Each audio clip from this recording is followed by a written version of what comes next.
Y'all, there's a special kind of magic that happens when you coax a tiny seed into a living, breathing plant. It's a little miracle right there on your windowsill. Now, some of you may be thinking the great outdoors is where the garden is at. And you're not wrong, but let me tell you a little secret. The real head start, the secret sauce to a garden that'll make your neighbors green with envy, begins right inside your own home. It's about giving those little seed babies a warm, cozy nursery to sprout in before they have to face the big, unpredictable world. It's a little bit of control in a world full of garden chaos, and it's just plain fun. Starting seeds indoors is like getting a sneak peek of the coming season. Ready to learn some fun ways to get those seedlings started? Then let's kick things off with a classic. All right, let's start with a classic that my own mama taught me. The humble cardboard egg carton. Before you toss that thing in the recycling bin, hold on a minute. You're holding one of the best seed starting trays you could ever ask for. Each little cup is the perfect cozy size for a single seed to get its start in life. Poke a small drainage hole in the bottom of each cup. Use a thumbtack or the tip of a pen. That keeps the roots from getting waterlogged. It's simple, it's effective, it's practically free. Fill each little cup with good quality seed starting mix. Pop in a seed. Give it a gentle misting of water, a reminder of the resilience packed into every seed. Now don't you dare giggle, but our next hack comes straight from the bathroom. Yes, we're talking about those plain old cardboard toilet paper rolls. Just like egg cartons, these little tubes are gardening gold. Instead of ending up in the landfill, they can be transformed into the perfect deep root planters.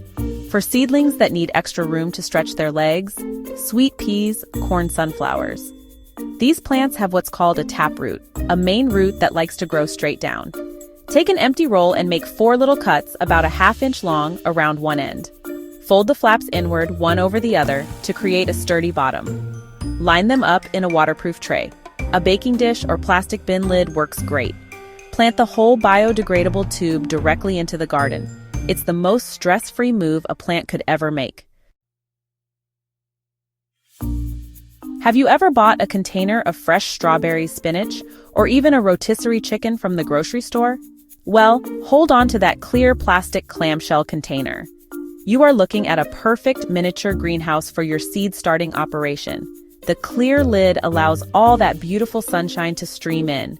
This creates a wonderfully moist and balmy environment that seeds absolutely crave for germination. Setting up your clamshell greenhouse is ridiculously easy. If the container doesn't already have drainage holes in the bottom, some berry containers do, you'll want to poke a few yourself. A hot nail or a drill bit will do the trick nicely. Then fill the bottom half with a layer of your seed starting mix, sow your seeds according to the packet directions, and give them a good misting of water. Pop that lid on and voila! Place it in a sunny spot and you'll be able to watch the whole germination process happen right before your very eyes. Start by propping the lid open for a few hours a day, gradually increasing the time until they're ready for the lid to come off completely. For a seed starting hack that's as fragrant as it is functional, look no further than your breakfast grapefruit or your afternoon glass of fresh squeezed orange juice. Those leftover citrus peels are more than just compost fodder. They can be turned into the most adorable, all-natural, and completely biodegradable starter pots. After you've squeezed out the fruit or scooped out the fruit, you're left with a perfect little cup. It's nature's own container, and it comes with some pretty sweet built-in benefits for your brand new seedlings. To get your citrus pot ready, simply poke a small drainage hole in the bottom of the peel. Poke with a skewer or a nail. Then, fill that little peel cup with your favorite seed starting mix. Tuck a seed or two inside and give it a gentle watering. As the peel breaks down, it releases nutrients, and many pests are naturally repelled by the scent of citrus. When it's time, just plant the whole thing, peel and all, and let it decompose into the soil. Okay, for all my fellow plant lovers who also enjoy a nice glass of wine, this next hack is for you. We all know that one of the trickiest parts of raising seedlings is keeping them perfectly watered. Not too much, not too little. Well, what if I told you that an empty wine bottle could become your very own personal plant sitter? This clever little trick turns a simple bottle into a slow drip irrigation system that delivers water directly to your seedling's roots. First, enjoy the wine. That's a very important step. Once the bottle is empty, rinse it out thoroughly. Now, fill it with water and get ready for the magic. Then quickly and carefully invert the full open bottle and push the neck an inch or two into the soil. A vacuum is created and the water will only be released as the soil around it begins to dry out. It's basic physics working for your garden. The ancient Egyptians used a similar irrigation technique with olas, so you're borrowing an ancient idea with a modern twist. Or buy terracotta spikes that screw on and drip slowly and evenly. It's a toast to smarter, not harder gardening. If you're anything like me, you've got a stack of old newspapers somewhere in the garage. Making your own seedling pots out of newspaper is an easy, fun, and eco-friendly activity. These pots are sturdy enough to get your seeds started. A tin can or a small glass jar will serve as your mold. Cut a strip about 4 inches wide and 12 inches long. Wrap, fold the bottom inward, and slide the can out to reveal your pot. Fill them with seed-starting mix and plant your seeds. They're biodegradable. Plant the whole pot in the ground to reduce transplant shock. Fun fact, most newspapers use soy-based ink these days, which is garden safe. This is a great project to do with kids, cutting, rolling, and filling. They'll see how the paper softens and becomes part of the soil. It's a satisfying way to turn yesterday's news into today's life. Reduce waste and start new plants. Win-win. Let's talk about sowing those teeny tiny seeds. Lettuce, carrots, petunias. Trying to sprinkle them evenly from the seed packet can feel like a mission impossible. But fear not, your solution might be hiding in plain sight. Right there in your spice rack, an empty, clean spice shaker. Make sure it's completely clean and dry. You don't want any leftover paprika surprising your carrots.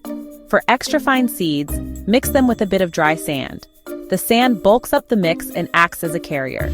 Tap, tap, tap your way across the seed tray for an even spread. It helps you space the seeds out, which means less thinning later. Fun fact, a single orchid seed can be nearly invisible. It can take 30,000 to weigh as much as a grain of rice. This works great for direct sowing arugula, radishes, or any tiny seed bed. Clean it and promote it to your garden shed. It'll become one of your most valuable tools. Here's a hack that feels a little like a science experiment, and honestly, it's one of the quickest ways to see if your old seeds are still viable. We're heading back to the kitchen, this time to the sink, for a plain old cellulose kitchen sponge. Thoroughly dampen the sponge, wring it out so it's moist, but not dripping. Place seeds spaced across the sponge. For tiny seeds, use a toothpick to make little furrows. Set the sponge on a plate or in a sealed bag to keep humidity high, then put it in a warm, dark place. In just a few days, you'll see the radicle, the first little root, pushing out. Using tweezers, carefully lift and plant root down into potting soil, or cut out the sponge square and plant the whole thing. This gives you a huge head start. You're only planting seeds you know will grow. A little bit of kitchen science that leads to big garden success. Fun fact, the awakening of a seed is called imbibition as it swells and cracks the seed coat. Once sprouted, move them to soil and watch them grow. Gently now, y'all. Before you rinse out that empty yogurt cup and toss it in the recycling, take a second look. Those sturdy, single-serving plastic cups are the absolute perfect size for starting individual seedlings. Deeper than egg carton cups. Great when you want more root space. Preparing them for planting is a snap. The most important step is drainage. Drill a few small holes or carefully use a heated nail or snip the corners. Drainage saves seeds. Write the plant variety on the side with a permanent marker. Easy labels that last. Fill with damp seed starting mix, pop in a seed or two, and arrange in a tray to catch drainage. The light color helps reflect heat and keep soil cooler on a bright windowsill. Small details matter, and these cups give your seedlings space and stability. Squeeze the tapered sides and slide the whole soil and root ball out when it's time to transplant. Wash and store them for next season. Free planters that keep on giving. Did you know the world's most popular fruit is the tomato? Each one starts as a tiny seed happy in a humble yogurt cup. A little creativity and a love for yogurt set your garden up for success. This last hack is for all of you who, like me, appreciate a little bit of order and uniformity in the garden. A standard muffin tin, whether 6-cup or 12-cup, is an amazing tool, not for starting seeds in, but for creating the perfect planting grid. Spacing is one of those things beginner gardeners often struggle with. Press it down and lift, a perfect grid of uniform, round indentations. Drop a seed or place a seedling into each little crater. A standard tin creates indentations about 4 inches apart, perfect for spinach, radishes, bush beans, and many flowers. For larger plants like broccoli or kale, just use every other hole. It takes the guesswork out and gives your bed a clean, professional look. Fun fact, the square-foot gardening grid was popularized in the 1980s and still helps maximize small spaces. Rescue that old muffin tin. It's about to graduate from baking to building a beautiful, bountiful garden. From blueberry muffins to thriving beds, who knew? Well, there you have it, friends. Some of my favorite down-home, no-fuss hacks for getting a jump on the growing season. From egg cartons to wine bottles, ordinary items transformed into gardening tools. It starts with a little creativity and a willingness to see potential in the everyday. The real joy is in the trying, getting your hands in the soil and watching that first tiny green sprout. There's no such thing as a black thumb, only lessons and progress. And here's the real secret sauce. Every thriving garden needs a generous sprinkle of love, and maybe a pep talk or two for those stubborn seedlings. So, roll up those sleeves, get your hands gloriously dirty, and let your green thumb shine.